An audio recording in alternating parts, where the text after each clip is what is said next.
理解一个人从他的成长环境开始。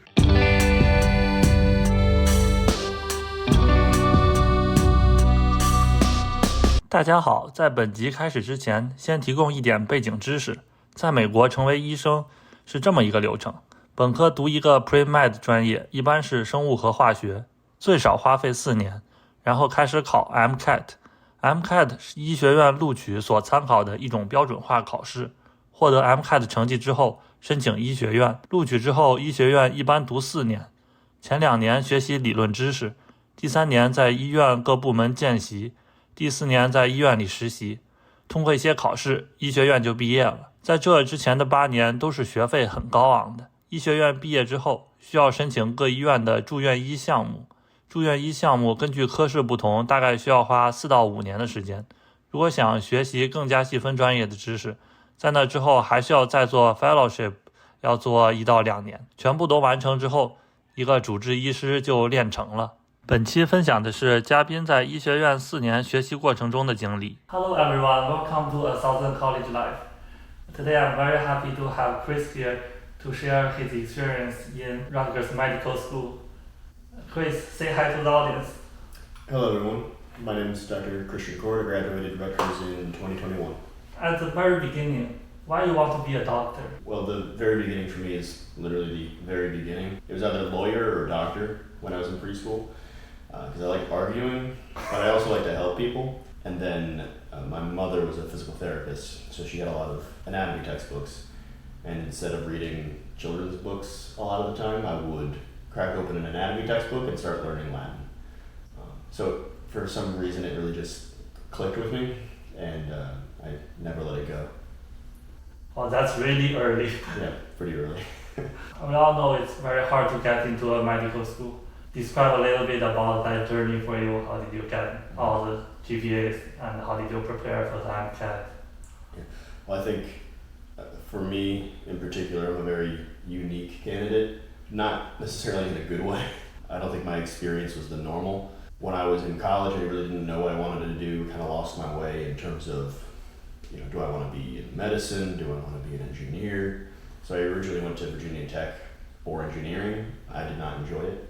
Just personally wasn't for me. So I had some trouble with grades, but then I made my way back in biology and just worked my tush off and got a fairly decent GPA out of it. My next 3 years were just making sure that all my classes were A or better, or at worst case a B+.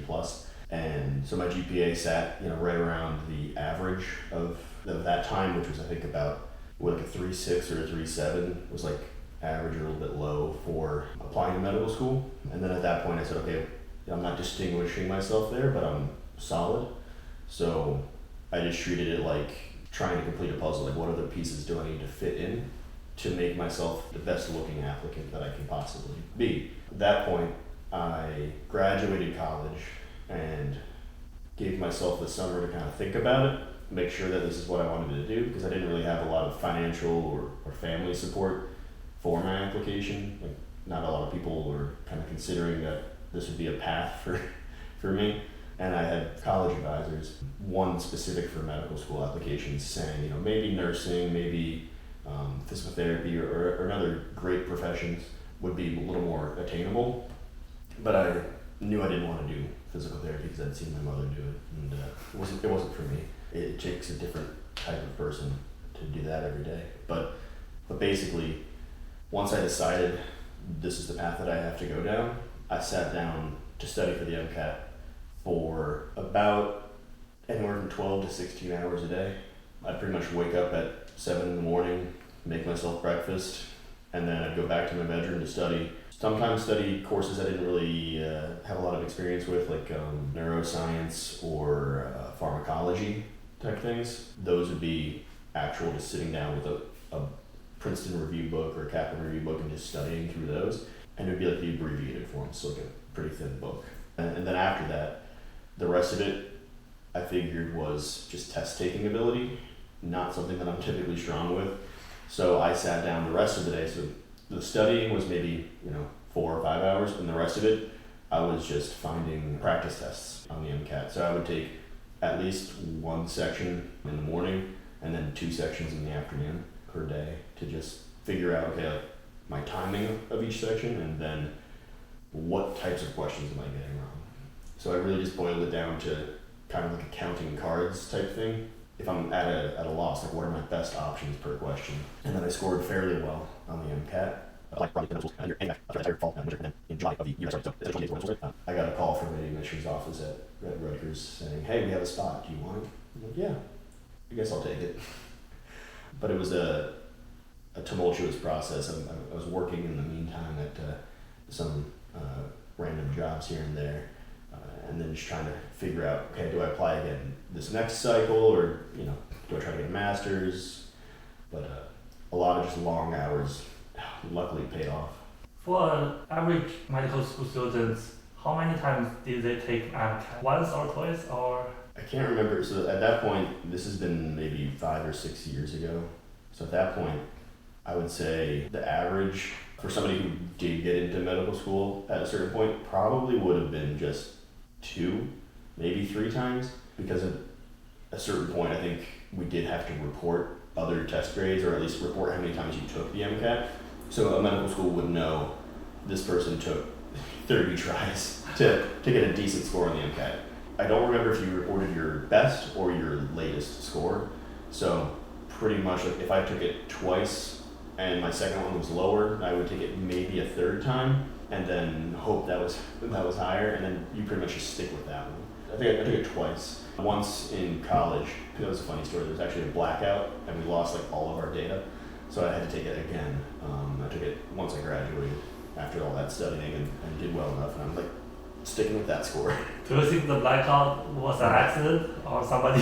Yeah, hopefully somebody intentionally cut the telephone wires or telephone pole down, because that was a rough day. Another huge issue is the tuition for medical school. Mm-hmm. How did you cope with that? Well, I would like to say that I just went to Las Vegas and gambled a lot, but that probably wouldn't have worked out. Like I said, I didn't have any financial support from family or anybody close to me, so I figured probably the best way to pay for it would be to get the government to pay for it. Because I really did not want to have any more loans I already had loans from college. So before taking that MCAT the second time, I'd actually gone to see some military recruiters for the officer program for medical school. It's called HPSP, the Health Professions Scholarship Program. And long story short, I just talked to some people in the Army, and I talked to some people in the Navy.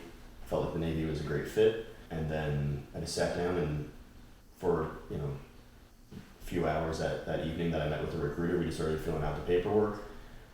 He submitted everything and was like, hey, we'll let you know if we want you. And I said, great.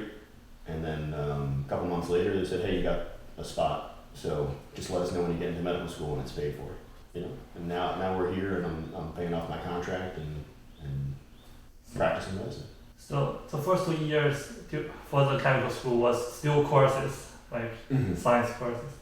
What was the most challenging courses for you?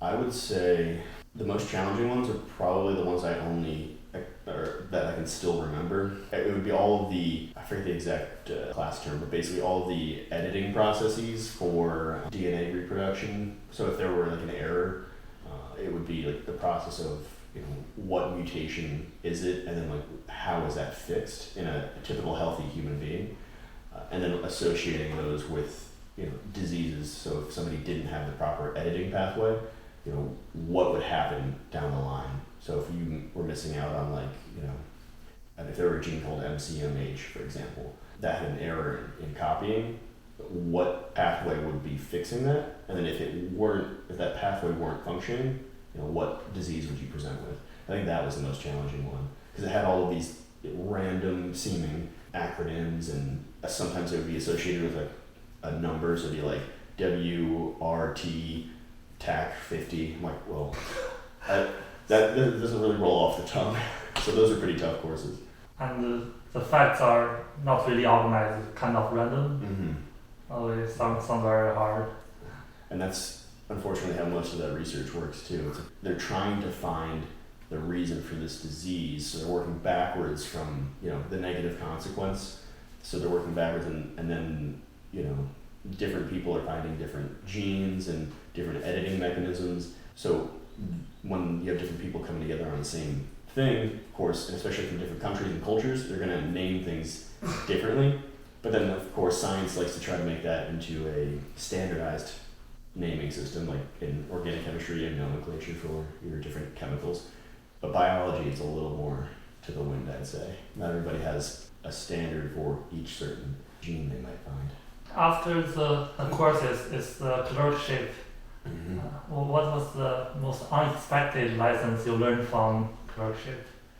I think the most unexpected thing is that the hardest part of medicine isn't necessarily the medicine. It is the leadership skills that someone would need to organize a team to effectively practice that medicine. So if you and I were on a team, for example, we hypothetically went to the same medical school, graduated with the same grades, did everything like identically, but we're different people. Yeah. So you might like to practice medicine kind of with a certain flair towards the patient-centered medicine side, like, you know, deciding what you and the patient think together is the best option. But hypothetically, I might say, well, the patient's not always right, so we need to do this and this instead, and ignore what the patient wants. And then that's going to clash if we're on the same team. And then things just aren't as efficient, they don't get done as easily. So having a third person, you know, that actual, the leader of the team there to kind of grease the wheels, make sure that your skills and your attributes are being used, and then same here, like that I'm being effectively used, so that instead of working against each other, we both further the goal of the team as a whole. So that's kind of the most unexpected thing that I learned, that it's not about the science, it's not about the research that goes into all this, because everybody has access to that. It's really about having somebody there to put all that into, you know, a well-functioning unit to drive that car forward. I've been watching some drama or read some books about the emergency room stories. Right. I've seen in the curriculum for the acting internship, you also need to spend some time in the emergency room. Mm-hmm. So have you witnessed anything like memorable? Oh yeah. Please share one or two. So the emergency room is a very fickle place. You'll either have nothing going on from day to day, which is something you don't want to say, because then if you're working and you're like, oh, it's very quiet, that you've totally ruined the rest of the shift. People are going to start coming in and having all these issues, and it's going to be a nightmare. But so some days I've had nothing happen, but other days I've had some pretty horrific things that I've seen. So I'll leave those out and I'll find the middle ground here. One was a Spanish-speaking male had come in, and I don't speak Spanish fluently, and everything was pretty hectic all over the ER, everywhere else. So it was kind of just me and him. And I'm looking for a translator line. I'm looking for a nurse or a technician who might speak Spanish fluently that I could appropriately use to translate. So I finally find somebody, and I'm asking this guy, hey, what happened? Why are you here? And why is there like a big gash in the middle of your forehead? He had just a cut maybe like 5 centimeters long. And it was like a perfect line right in the center of his forehead. So I'm looking at it, I'm making sure his vitals and all that are stable, and I'm talking to him as I'm doing this and saying, so what happened? It turns out he was the passenger in a vehicle traveling down one of the highways in Jersey, and a flying object came kind of like out of nowhere. It seems like it got kicked up by traffic on the road, and it was a brake pad from a vehicle that had fallen off or been taken off and left in the road, and it got shot straight through the windshield of their car and hit him in the head. So I'm talking to him, and he's perfectly fine, and then I get told that the x-ray of his head came back. I'm like, great, pardon me, I'm gonna go look at this real quick. And meanwhile, I'm overhearing, oh, well, this guy's just got a laceration to the head, we're gonna stitch it up, we're gonna send him out. Oh, do you want neurosurgery to see him? No, there's no need, it's just a laceration. And then, the radiology report said there was no fracture. So I'm like, well, I'm gonna go over and look at it. And I looked at the x-ray, and there's I would call it an island on the x-ray right in his forehead. The island was bone, and there was the water was a dark space on the x-ray, and it wasn't water, it was just air around that bone. So he had an open skull fracture. So I'm just chatting with this guy who got hit in the face with a brake pad, just coming back from work one day, and now he's got an open skull fracture that nobody else really picked up on. So I had to say, actually, I think we should get neurosurgery involved. So I don't really remember what happened after that because he kind of got whisked away, and I moved on to my other emergency patients. But that was an interesting one for sure. Kind of included everything, like a language barrier, a under-read on a radiology report, and a normal appearing person who could very, very quickly decompensate if they developed swelling or bleeding in that area. So that was one. And then I guess another one would just kind of fit in the general slew of things you typically see. Medical school specifically would be like we were trauma centers. You get people coming in from car accidents, shootings, stabbings, all that fun stuff. And this one person came in and she was in a car accident and she seemed fine, but she was, when they first come in, they're crying, they're screaming, but you didn't see anything wrong in particular. Nothing was frankly broken, bleeding, or what have you. But the standard operating procedure for any good trauma unit should be get the patient exposed. So you completely strip them of any shred of fabric and clothing, you remove their earrings, their jewelry, everything. Like the person, just like me, I dressed myself today, put my watch on, I would not have the power at that point to choose what I do with my body, what I do with my clothes. Everything's just taken from you. It's not stolen, it's given to a security guard, but it was odd because, I saw her come in, and as somebody who's still fairly new to medicine, the naked human bodies is something normal now, but then it was kind of shocking to see somebody get disrobed by multiple people, because that's what you have to do. You have to have a lot of hands on deck to try to just help find any injuries you're missing. We cover the person up appropriately, if we're not examining a certain area, cover it with a blanket, keep them warm, and keep them modest because, it's a traumatic experience. But, for this person, luckily she was fine, but it was just the standard procedure, and it was good that we followed it because we confirmed that we weren't missing any injuries. And then you send them off to the CAT scan and make sure there's no internal injuries that we're missing. But it was just odd because she came in just screaming, crying, but overall looking okay, and then her modesty is just stolen from her. But it is the best way to practice because she's not going to tell you that her leg is broken if she got hit in the head and is all fuzzy. But then you have the other person who got stabbed 16 times and isn't screaming and crying because he doesn't have any blood coming out of his wounds anymore, and you're just trying to find where all the stab wounds are and which one is the worst one you have to deal with. And it's kind of tough when they're all over his chest, but so you have this dichotomy of that person's fine, but they're the loudest one, and that person's not fine because they're dying. That's a rough time. It's hard to decide which to focus. Yeah, and that's the thing. We always, especially in trauma, talk about distracting injuries. Even so, between patients, it's tough to focus sometimes, and you have to really get a grasp for that personally through your own practice. But then determining per patient which injury is the worst. Honestly, am I worried about a broken leg if you got in a car accident, or am I more worried about the fact that your whole right side is numb and you can't move it? Probably more worried about the numb and can't move because you probably have some sort of a spinal cord injury, like a hemisection of the cord or what have you.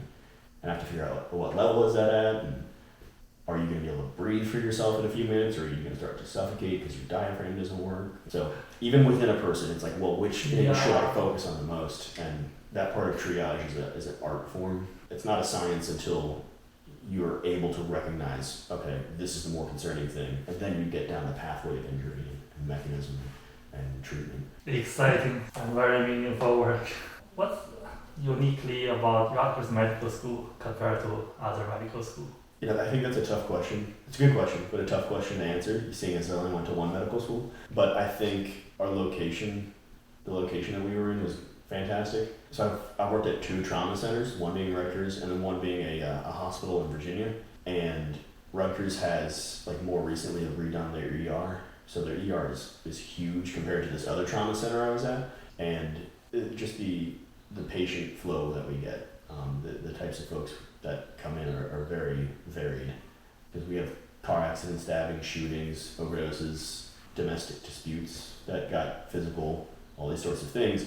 So it's very dynamic. You don't know what's coming in and you don't know, if you're going to have a police officer or the sheriff or somebody who has to be there during your exam and all these things because the person's being detained for a suspected crime or what have you, or if it's like the police are there to protect that person because they were assaulted or shot at and they don't know the circumstances. But regardless of that, I think that the sheer volume and diversity of that differentiated from the Virginia Trauma Center. Rutgers has I think a great layout because they have a dedicated CAT scanner for the trauma unit. So you don't go down the hall, you go through the next door and there's your CT. They have their own dedicated thing behind, like a storage closets. This is a huge area behind the trauma unit that can go directly in from the patient rooms with all the equipment you would need. So I think whoever specifically was in charge, between the ER and trauma surgery and all that at Rutgers, I think it's those people, and then also whoever designed the layout of the ER and the trauma unit were outstanding in terms of their thought process, and that's something that set Rutgers apart for sure in terms of learning experience, in terms of patient care. I think in general it's just a great location for medical school as well. You have the rural areas, so if you don't want to spend 100% of your time studying in the hospital and you want to be a bit of a person every now and then too, there's plenty of stuff to do, like hiking, apple picking, all that types of fun stuff. But then you also have the city. You have New Brunswick, and you're a train ride away from the city, New York City. So you can have a life, but also that diversity of the area really brings in a lot of fun and interesting cases. Town of New Jersey. Mm-hmm. Exactly. How did you choose residency program after medical school? The military is a bit tight right now in terms of what residencies are available. So without getting into too many details, I picked what was available. Essentially, you would be told your odds of getting this are 0, not because of who you are as a student or in your clinicals or anything like that, but because we have one spot for this and somebody is out in the fleet, meaning they're not in a residency right now, but they're going to come back and do a residency. So they're just working as a general medical officer, so they're going to come back next year into the spot that I want. So they say, so for this next year, you can apply, but we can tell you right now that you won't get it because we already offered it to somebody else before you even thought of applying. So that's how the military does it. So I pretty much was like, well, I want to do surgery. The other option would be radiology because it's just, to very plainly put it, it's all of the job I do preparing for general surgery stuff or urology stuff. It's the same thing. I just don't execute the plan. So I have to still look at all the imaging and I have to interpret it and understand it and look at literally everything. I can't miss something because, ultimately as a surgeon, it's the responsibility of the surgeon to know everything in that body because I'm going to be touching it. And the radiologist should also feel that way, but, they're not the ones who are ultimately acting upon any, physical being. So I was like, well, yeah, so surgery or radiology. I would like both because there's a lot that I'm interested in. So I was going to apply to urology, but because of the standing of the military system, there wasn't going to be a spot, so I didn't apply. I instead, to make myself as available as possible, applied to general surgery and to radiology. General surgery, thinking I could just keep my skills sharp while I waited for that spot in the military to reopen in the next cycle.